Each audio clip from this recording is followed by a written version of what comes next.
Hello, and welcome to the Some Kind of Mystic podcast, the show that bridges all things mystical with the chaotic and unpredictable experience of being authentically human. I'm your host, Jessie Herman, life coach, energy healer, channel for the non-physical entity group Vagrein, artist, mother, and so much more. In other words, I'm some kind of mystic, and so are you. Today on Some Kind of Mystic, I'm joined by the luminous Krys Ra, a transformative guide, channel, and teacher whose work bridges the mystical and the practical. Krys helps people awaken to their true multidimensional nature, activate their soul's purpose, and live from a space of deep inner freedom. In our conversation, we dive into his journey, his teachings, and the powerful transmissions he brings through to support collective evolution. Please join me in welcoming Krys Ra to the Some Kind of Mystic podcast. So welcome, Krys Ra, to the Some Kind of Mystic podcast. I'm so excited to have you here. It is such a pleasure and an honor to be having this conversation with you today. How are you doing? I'm doing amazing. I'm always down to talk about all things mystical and fantastical. So yeah, thank you for having me. Yeah, thanks for getting up so early in the morning. With the time zones, it's always a little bit of a deal to find when we can meet all over the world. Where are you based? So I'm on the East Coast in the US. So yeah, over by New York in Massachusetts. So yeah. Wonderful. But always kind of all over at the same time, like here, but also all over in the ethers, as I say. Exactly. Yeah, that's so amazing. So you're also non-physical in many ways. Yes, very much so. Yep. Brilliant. So Some Kind of Mystic podcast is kind of an area where we share people's origin stories almost in terms of their mystical journeys, whether that began at birth or before birth or something that's occurred to them during their life. So I know that you've been in service to others for quite some time and that your service to others is something quite special, something that's not necessarily the usual. So if you'd like, I'd love to invite you to start out this episode by explaining a little bit of your journey, who you are, and how you came to be a lover of mysticism and the things non-physical. Well, it's funny that you started with, whether it be here or basically this life or before. And that's kind of where I'd like to go is I remember quite a bit about my previous experiences before, I guess you could say, incarnating here. And for me, that's really where it began. I brought a lot of stellar or cosmic wisdom to the earth realm. And it's really all about helping people realize their true nature. But per this incarnation, this time around, it really started around like 5 years old. I would be able to see beings, see my dreams play out. I would have very vivid and lucid dreams, but also astral project. Definitely had contact with ETs and my star family. Whenever I say ETs, I'm not talking about aliens. Those are two different categories, at least in my opinion. Most extraterrestrials are very much humans. They literally are humans that live in a different part of the cosmos, hence family. But from there, honestly, I grew up religious. That didn't work out. Circled back to all the paranormal experiences I had as a kiddo and tried to really find out what God was and what these experiences were. And then that led to meditation, which led to really figuring out the ether and the source, or the prima matra, as some people call it. And then from there is kind of developing my own ethos and services that I provide. It's wonderful. So you said a couple things in there. That differentiation between ETs, which I imagine you're using the term extraterrestrial. So that would make sense that anything that's off this planet would include that category. And then aliens was your contacts in terms of that related to more humans that are off planet, or also other species like that would be considered now aliens? Yeah, I think that it was a little bit of both. Whenever I use the word aliens, I'm talking about more or less nefarious or negative, you could say. Okay. Yeah, tease. The cosmology gets nuanced, right? It's very nuanced. There are plenty of other legit human beings that are part of our celestial, but also just physical lineage that have the same, they have chairs, they have phones, they do all the same things. I mean, their technology is probably a lot more advanced, but I'm also working on bringing that here. So it's a mix of both. Yeah, brilliant. That's good to define because, everyone will have different definitions for different things. Yeah. So you're a teacher, you're a guide, you're someone who's here to share with others that ethos that you created in this development. Can you talk a little bit about how that came into being? Were you always working in that kind of field, or was that something that came on after you started meditating, or some sort of transformation occurred in your day-to-day life? Ooh, again, a little bit of both. I feel like I've always been this way, but it's become more fine-tuned as I've gone along. As a kid, my mother would say like, you should be a pastor whenever you get older, and she'd always say like, I've never seen anyone as close to God as you. And I didn't know what that meant. And I was like, is it because I'm really good at sports? But, and then I was very sentimental, but also very deeply empathetic.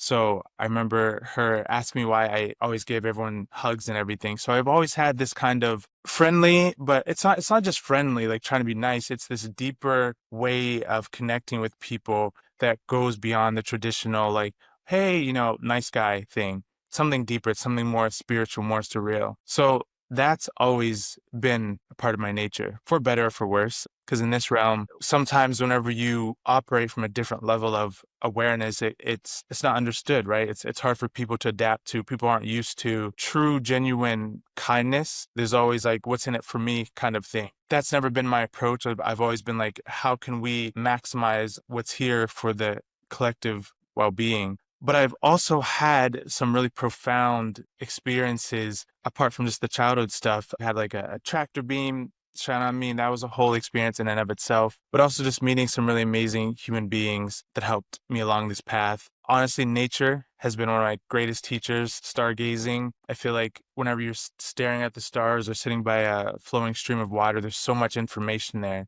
And if we can learn how to listen, then we all have access to that information. So that's been one of my North Stars is sitting by water, sitting under trees, really being present and not listening with my ears, but allowing the ambiance of the environment to be translated by my consciousness. And that's where I get a lot of my technology actually and concepts. So you mentioned technology now, and also you mentioned it earlier when you said, I'm working on bringing that here. So I know a lot of people are really excited to hear what that's all about. So what would you say is the most exciting thing that's coming through right now, or that you feel like you're able to share with us? Man, sensitive topic in the best way because it's still in the works. But what I can share is that what I'll be producing through an initiative called the Illyrion Initiative is cosmic frequency technologies. And that's all ambient energy based devices that have implications, with there's over like 270 million people who suffer with all kinds of mental disorders, but those don't stem just from like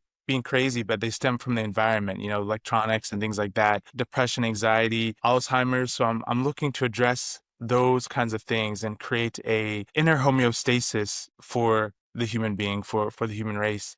But then there's some other really cool technologies that I can't declassify yet. Sure. And are you directly aware of who you're collaborating with and what ways you're collaborating? Is that something that's in your conscious frequency, or something that happens more on like ethereal field or in your lucid dreaming, etc.? Because I know that for many star beings, it's not necessarily that this particular human incarnation is 100% aware of what's going on, but more a experience of know that you have another, almost a counterpart that is interacting with community, let's call it like that. Yeah. And having those sort of transmissions and then the directives to bring them earthside. Is that more the case, or you're actually aware of your interactions? I'm very aware. I'm very aware, but I've also integrated where I can be Krys, the human, the father, and go through my life in that way. But I also know my other aspects because it's like the way I see it is like the human soul is not it's not like one thing. It is something that is truly layered, and the more in tune you become with yourself, the more you recognize it's not even other aspects. You recognize more of yourself. You just kind of unfold. It's like if I take my hand and I have 5 fingers, most people only know themselves as this, but then you're waking a little bit more. Oh, you're this and this, but it's not that they're different. It's that it's more of the same. Like as if you'd be going for a walk in the woods and you're in one part of the woods, but then like, a mile down, it might look different, but it's still the same wooded area. So part of me is interfacing from I don't know how deep we want to go. We can go as deep as you like. It depends what you're feeling comfortable with. I think the listeners are used to having quite a bit of depth and variety on this show. So everyone's excited about the transformations and what's new. So if you're happy to go there, let's go. Yeah, I mean, so I've shared on other podcasts that I'm in an immersion pod program where I'm interfacing from a pod in a ship in orbit. And I had a walking experience back in 2017, 2018, where another aspect, if you can call it that, like I just said, or more of myself came online, but you could say streaming or interfacing through this avatar, right? So I have different chips, or let's say Intel processors, you could say it like that, operating through my neural network. And I think a lot of people have this functionality, they're just not aware of it. It's funny because I have my Mac here, and I have a Mac, but also Windows and one laptop. It's kind of like I can toggle between different realms of pull different information from the Mac, or switch off and go to the Windows. That's how I feel with my consciousness, and that's where a lot of the technology comes from. I totally understand that because being a channel, I know that it's literally the human body and brain that is processing our essence that is actually channeled. Whether you're, in your day-to-day life and you're washing the dishes, some energy of the cosmos, some energy of your soul is washing the dishes, right? Through your body and brain. So Exactly. it is switchable. And that's what I do when I go into trance channeling. I just switch Yeah. completely. And I don't believe that what I channel is able to wash the dishes, right? Mhm. So there's different aspects, and I know a lot of people can do that as well, in sort Yeah. of a day-to-day experience. So it sounds like that's exactly what you're doing when you're working and when you're interacting. It is. And it's like, so, I have worked with other beings, let's say, but it's very much like every single thing is information, everything, like I said, sitting by water, that flowing stream, uh, is emitting a frequency. Right? So if you can tune into that and really let yourself be present with that, your brain is just the translator. It's going to be able to interpret the waveforms that are coming through or emanating from the ether. So I've picked up on things that are just there. So it's not coming from any particular being or group, but it's just information and being able to interpret and translate the unseen or the etheric field. And then through how my brain operates, you can turn that into a technology, because it's like, oh, well, this, and this, and then boom, here we go, Brilliant. Yeah. Yeah. So is this something you can also teach to others, or what is your primary sort of teaching or sharing with others? Because I know it's a lot about sort of people coming into their full selves, people Yeah. coming online with their full selves. So what would that be or look like in terms of what you share with others? So it's self-mastery. I think a lot of times people see self-mastery as trauma healing, and that's a big part of it. But there's also where sometimes healing becomes its own hamster wheel. You're just healing and healing and healing. It's like, okay, look, we've talked about this 100 times. It's time to move on. It just, sometimes pain, you have to accept things.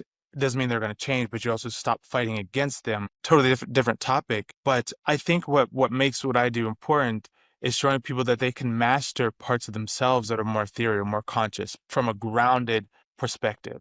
There's a lot of love and light stuff out there. I don't consider myself New Age at all. It's a very grounded spiritual approach that teaches people the ways in which consciousness operates. When you drive a car, you need to know where the gas is, where the brake is, and where the steering wheel is, right? In order to be sufficient. So when we're talking about higher level abilities, whether it's telekinesis, teleportation, levitation, whatever it is, there are ways and principles that people need to understand. And this is what I help people comprehend, is their etheric nature. I don't think that the physical and the ether, I don't think there's a spiritual and a physical. It's all one spectrum of consciousness. And so this is what I help people understand. But then we bring it into a way that they can ground it into their everyday life, right? Yeah. This isn't something that, you're going to get up and float away and then just like, it's like, no, we Hmm. allow spirituality, science, and technology to be tangible. It's all here now. Yeah. I think that's such an important point and such an important teaching as well, because I do see often that in some spiritual teachings, it's almost as if spirituality is used as another band-aid on the things that aren't necessarily wanting to be looked at in the human life. People are saying, oh, if I can just get to a point where I understand oneness, then I won't feel the pain that I had, in childhood or whatever. And not necessarily even that those same people don't address the things that they, like you said, that they need to address. Maybe Yeah. even they address them too much, Right. But what I've noticed is if you're trying to escape from your human existence, you're trying to escape from the most spiritual experience that you can ever have, because we're literally spirit that has decided to play in this magnificent game of form. And all the nuances, there's so much going on I love both that. in the physical and in the access we have to that Yeah. non-physical. Yeah, I it's love that. gorgeous.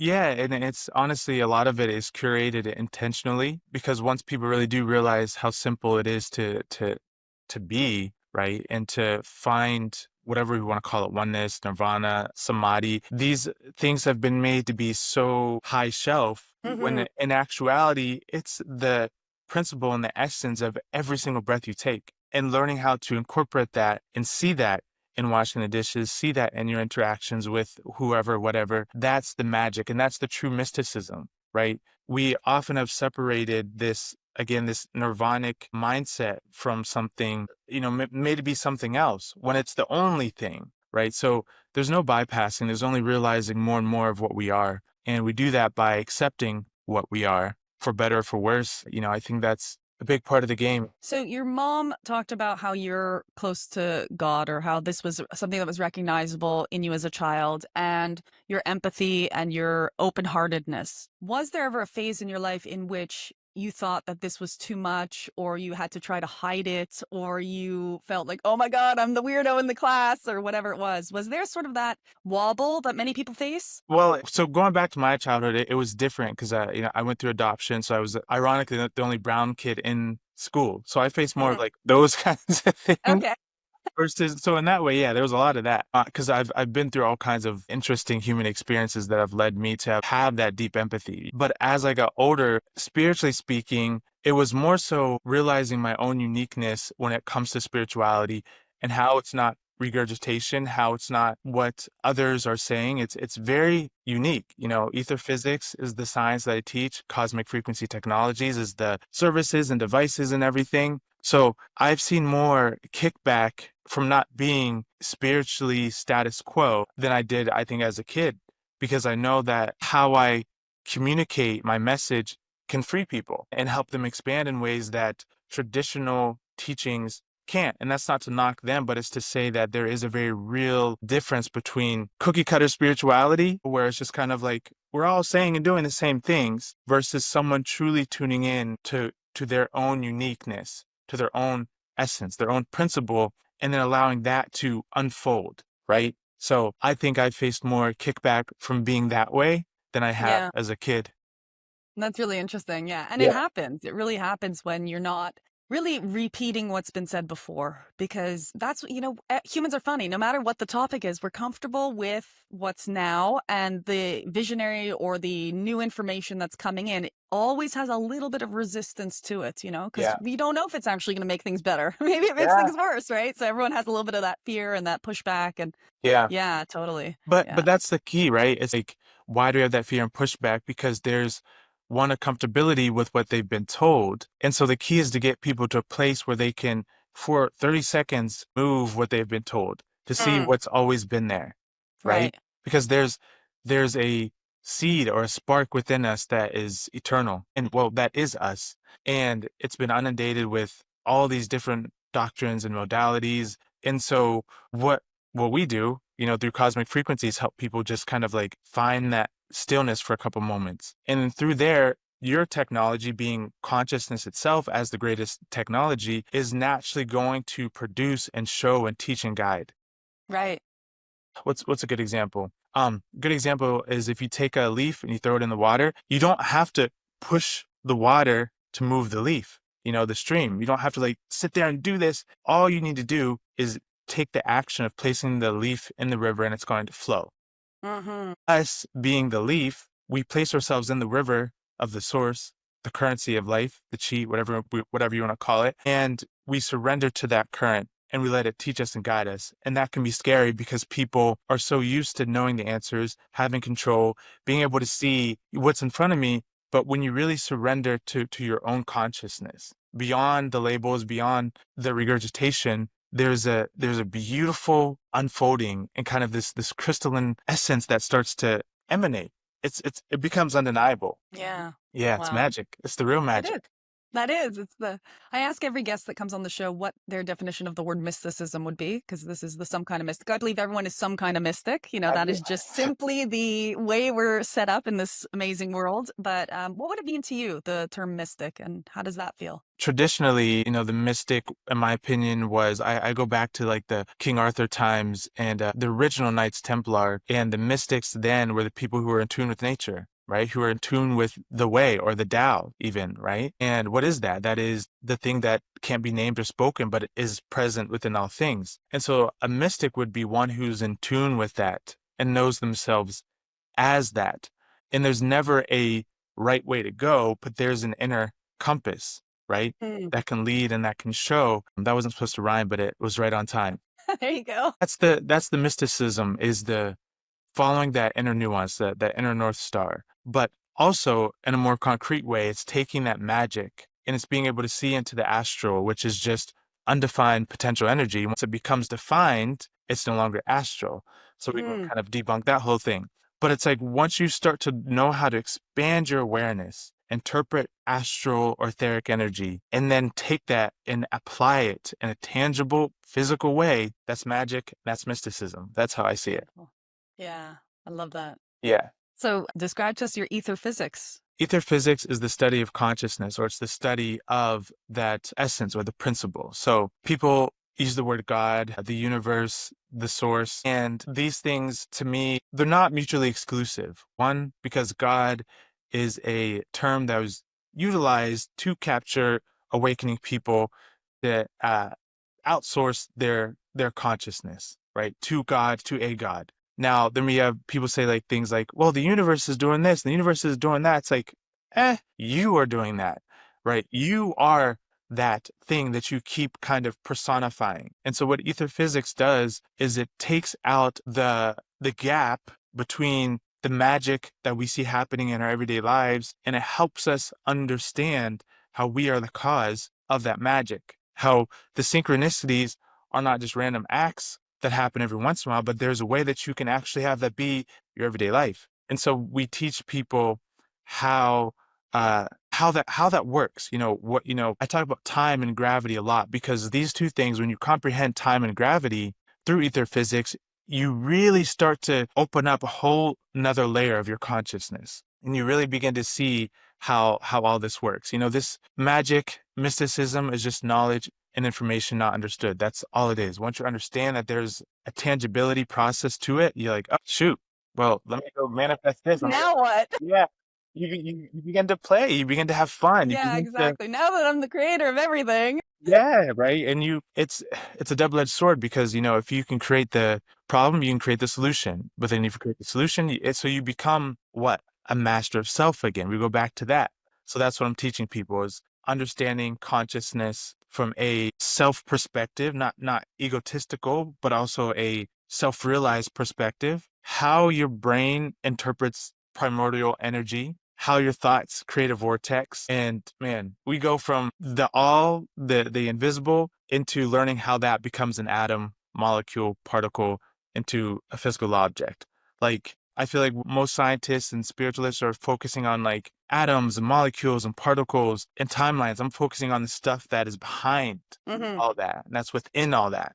And we go from there, from the creation zone, into something tangible, something physical. So that was a long-winded answer, but I think I did. No, well, as you've been answering, it's also been bringing up all kinds of other questions, right? So, like, the first thing that popped into mind is it's a curiosity. I don't normally talk on the podcast about these types of things, but I've been developing this curiosity about people that I'm speaking to on this type of show, where they position themselves in terms of identity. Because I have a suspicion that when you say the word you, or like yourself, like I, it's not necessarily the same way that a lot of the general public use that word, where they're associating it with the human incarnation entirely. But there's some essence to the way that you're using that word that I think requires a little bit of explanation for some people, because when you say, we or I, or you create your own reality, you're not necessarily talking about Krys. You're talking about something a bit grander. So I think it's worth pointing that out, because maybe someone listening here is like, okay, yeah, Krys can do it. Jessie can do it. Like, this other person that I admire can do it, but I'm just this like lowly character in a story, etc. And I don't really want to continue that narrative. Yeah.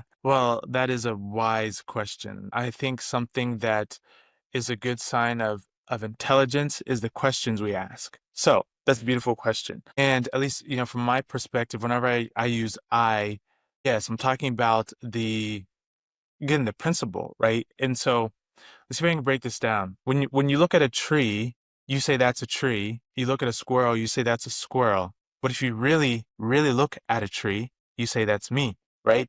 You look at the squirrel, you say, that's me. You have to go beyond the form. Humanity has been conditioned to see only themselves as, I'm human, this is the form. And so we consciously or unconsciously box ourselves into a framework of a set of frequencies that are familiar, and that if something is outside of that, whether it's a squirrel, a Sasquatch, Jessie, Krys, a tree, whatever, a couch, we disassociate and we kind of put a wall between it. So whenever I'm speaking from the I, I'm speaking from the essence and the principle that sustains and maintains everything. If those of you who have practiced Qigong, you feel this energy. We call this life force or Qi or Qi.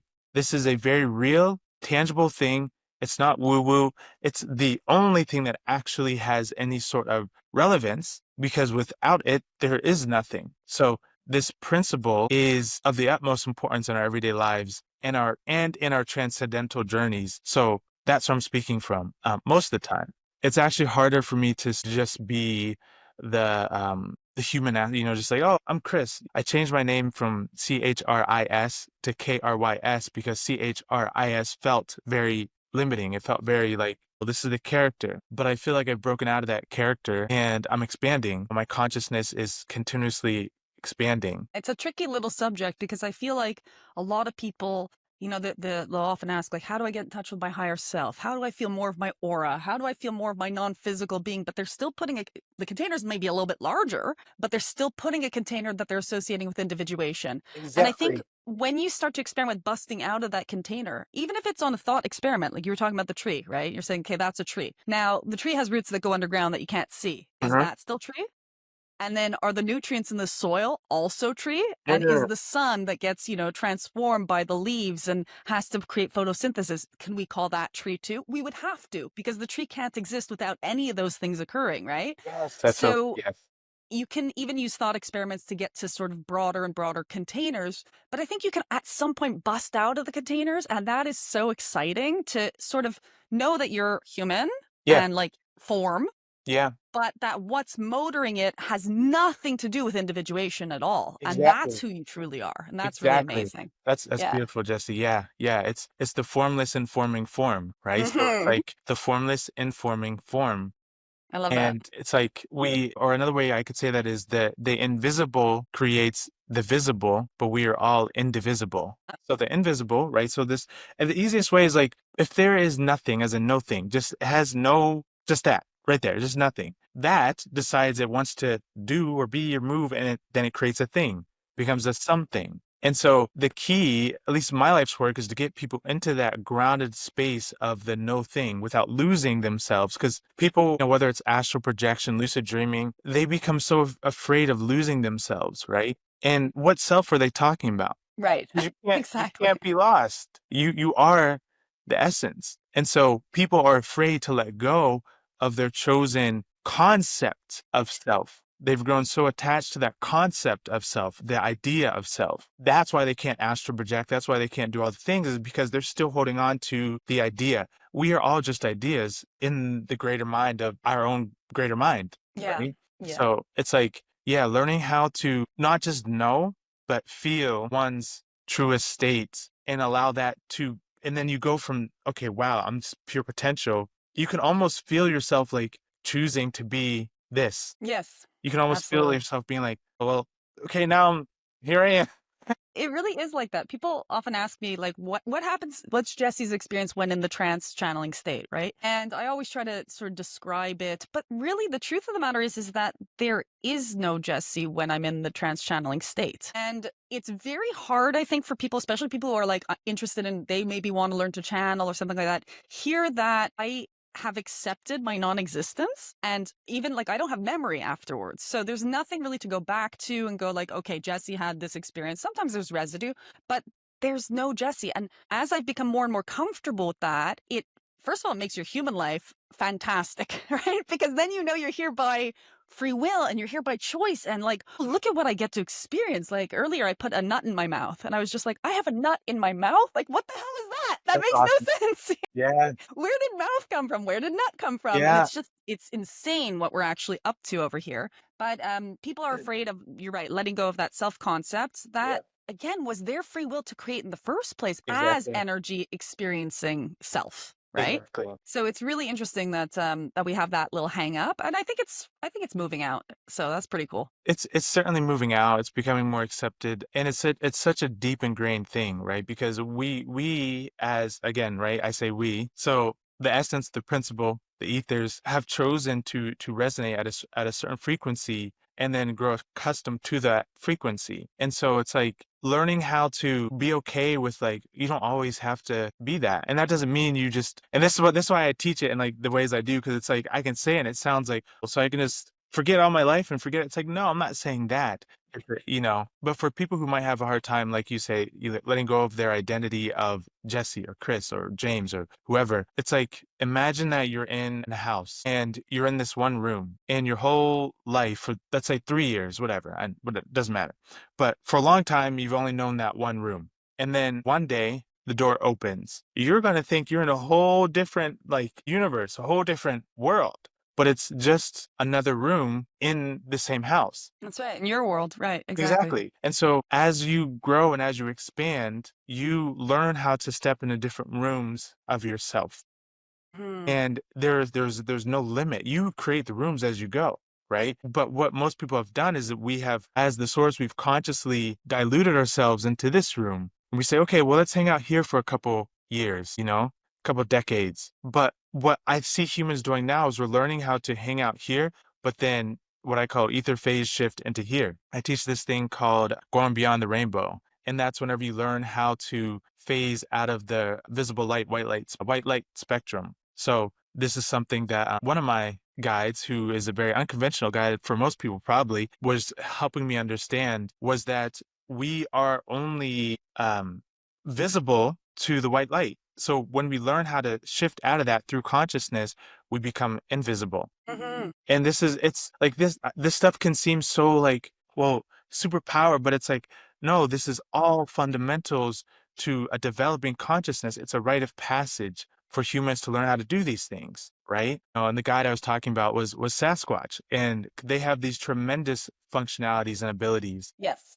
And yeah, so that's Because they're also here and can do that, which is one of, there's a couple species that are around that we're hanging out with on a regular basis that don't, maybe they have physical selves, but again, it's not the same sort of thing. It's almost like Vagrein has this saying, the non-physical physical self, right? Because we don't have that concept of that in-between sort of ability of existing in matter while matter is non-existent. It's a little bit of a paradox. It is, but it isn't. So paradoxes are refined whenever well, I'm just going to go, whatever. So you're saying it, the non-physical physical self. Yes. Why are you physical to me right now?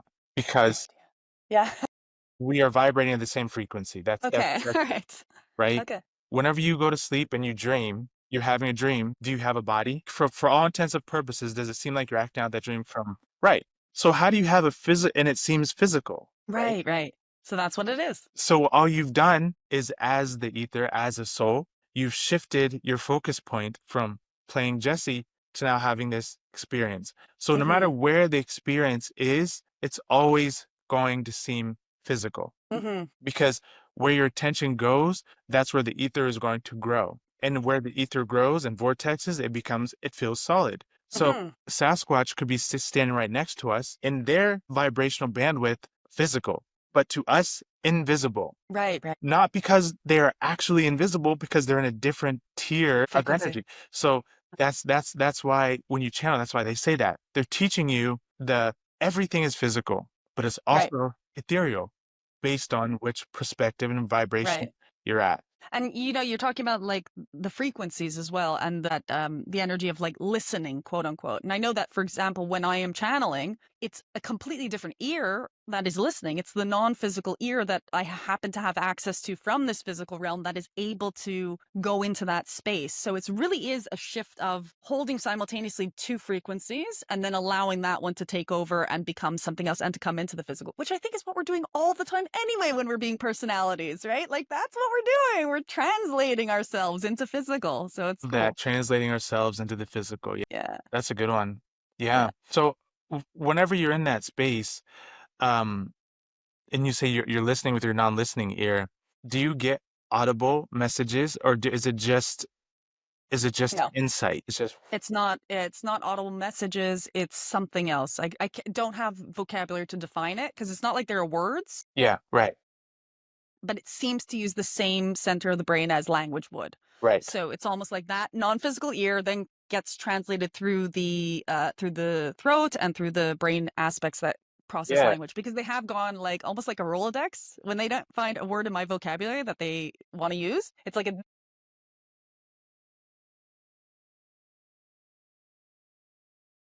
yeah. go read the dictionary. Like, well, would you say that, does a part of you feel like that that's your collective, right? Or Yeah, is it something different altogether? I don't know. I don't speculate too much about Yeah, it because again, that is sort of like something that would have answers that I don't need to have. So it's like a gotcha. need to know type of basis. But as far as I know, obviously there's the fact that I can access them means that there's some sort of Familiar. closeness on what they call the treatum of like, all the branches going out, they're nearer to each other. And on top of that, it's so far, I guess, back, it would be back in the sort of coming towards trunk that I don't think anyone isn't connected to this kind of collective. Like, I Mm, feel like it is quite close to sort of the energy of isness. And mm, anyone who resonates with it is obviously connected connected. to it. Yeah, So it's them too. So yeah, there's really no ownership or propriety on it. It's just this is the flavor that comes through of that energy. yeah. That's awesome. Yeah, Yeah. that's so cool. Now, I'm curious. I know we don't have too much time left, but I was so curious about your teachings on time and gravity. Is that something people can access? Those are two topics that are super exciting. Yeah, I have so many podcasts out there. So on my website, people just go to media interviews. I'm sure one of them is going to be on time and gravity. I can just give a short synopsis if we have Do time for that. that. Yeah, Yeah. so I mean, short and sweet. People think time is, you know, we are born, we live this, and then we die. They say timeline, they see it as a straight line. I teach something called the time sphere, where there is no line, there's only focus, there's only awareness. Where you of is where you will be. Isn't a date on a calendar, it's a frequency bandwidth that can be accessed through consciousness and through the right technology. So I teach people how to non-linearize time because we're so used to living in this forward progression. But how much energy does it take to think about what happened 5 minutes ago compared to what's going to happen in 5 minutes? The It's the same, same. the same. So your focus point is what shifts, not the time itself, but the focus point. 5 minutes before, 5 minutes after, same. So we have to learn how to utilize our thinking capacities and our feeling centers to sit at the center of the time sphere, and where we focus becomes time's arrow. That's, you know, that's time in a nutshell. Gravity is, it's not, I don't even like to use the word because of what Einstein said about it, which was a complete convolution of spirituality altogether. I prefer to go with Tesla and those thinking minds. But gravity in and of itself is a flow of consciousness. Wow. As we focus on the time sphere and we want to move into this direction, there's going to be a flow. There's going to be like a linear progression. That linear progression is going to create a vortex of etheric energy. That's gravity. If you think of going back to the river and the leaf, people think like, okay, if I drop this phone, like, why does it fall to the ground? Well, it's the same difference. I've shown this on my Instagram. Again, when you take the leaf and you put it into the river, it's going to follow the path. So there are etheric flows with every single object that give it its mass and weight. And so that mass and that weight is because there's so much focus and energy being concentrated there. And based on how those harmonics or those frequencies are vibrating will give the object its specific form. Your brain's going to translate that pure potential energy based on the frequencies that it's vibrating at. So I try to make that as simple as possible. But that's gravity and time in Nice. short. I love that. So give us the name of your website so people can go and check it out. So cosmicfrequency.org. Yeah, it's going to be changing a little bit because we have a new initiative, the Illyrian initiative. Yeah, that's going to be powerful. And then Cosmic Frequency Technologies. But the main website is cosmicfrequency.org. Brilliant. And you offer one-on-one consultations, other Yeah. sorts of things. What are your current offerings? So currently we have the online academy, which is a 5-level academy. That's the main thing. People can go through, learn from the basic eating diets, help them on their journey, all the way to learning things about like the time sphere and how to manipulate time. and everything in between. But then I also do one-on-ones, not as much now just because I have some bigger initiatives rolling out. But yeah, usually the one-on-one, but then also the academy. That's amazing. I saw that you were also on Beyond Belief with George and Ori. I just came back from recording with them as well, so Did that was you? lots of Yeah, fun. that's Yeah, awesome. so cool, so cool. Congrats. Yeah, Yeah, yeah. Did you? we should get everyone who's listening to this to sign up to Gaia. So I'll put that in the show I notes as well, know. and they can see Yeah, your episode. They can see mine. It'll be really awesome. that'd be so cool. Yeah, that'd be so cool. Going out there? I did. It was awesome. They actually invited me out from the Conscious Life Expo last year. And yeah, it was really cool. I think it's time for this kind of information to get out there. I'm glad that you were out there too. Did you enjoy it yourself? Yeah, it's fun. It's fun. I was there for the channeling conference and then just now for recording with George. So hopefully they'll have me back for something else. It's so much fun to go out there. There's such a great company. So I'm going to invite everyone who's listening or watching to go and check out your site and to check out all your offerings, to dive deeper into all these concepts and stuff like that. Do you have anything you'd like to share, a piece of advice for someone who's sort of maybe starting out on their journey or who is looking for that sense of mastery and doesn't know where to begin? What's that sort of confident statement that you can leave them with today? I think the most simplest thing for people who just are kind of like, what do I do first? Go sit by a flowing stream. I'm telling you, go sit by the water, open your eyes and just watch the water flow. There's a mystical, alchemical, etherical principle and really magical process that takes place whenever you watch flowing living water. It does something to your brain in a positive way. So I would say that's the first thing. And then, meet me on the other side of that, or Jessie, or talk to some trees, but really get out in nature, put your feet in the ground, stargaze by the moving waters, and you'll be guided in the right direction. That's so beautiful. Thank you, Krys Ra, for coming on the Some Kind of Mystic podcast. It's been my pleasure to have you. Yeah, I do want to say people will find me on Instagram too, Krys at Cosmic Yes. Frequency without the second E in frequency. That's kind of the hub of everything is. And then we have a private Facebook Brilliant. group. Yeah. I'll make sure to put that in the show notes as well. So Cool. yeah, that's really great. Okay, Awesome. Thanks for being here. Thank you, Jessie. I appreciate you. Thank you so much for tuning into the Some Kind of Mystic podcast. If you love this conversation, the best way you can support the podcast is by hitting subscribe and leaving a rating or review. It really helps more people discover this work and these amazing guests. And if something that was shared today resonated with you, I'd love to hear about it. Drop a comment, share this episode with a friend, and let's keep the conversation going. Until next time, keep leaning into your own magic. Much love. Yeah, so I do have a joke. Okay, all right. So what do you call a meditating chip? No idea. A chipmunk. Thanks so much. You're welcome.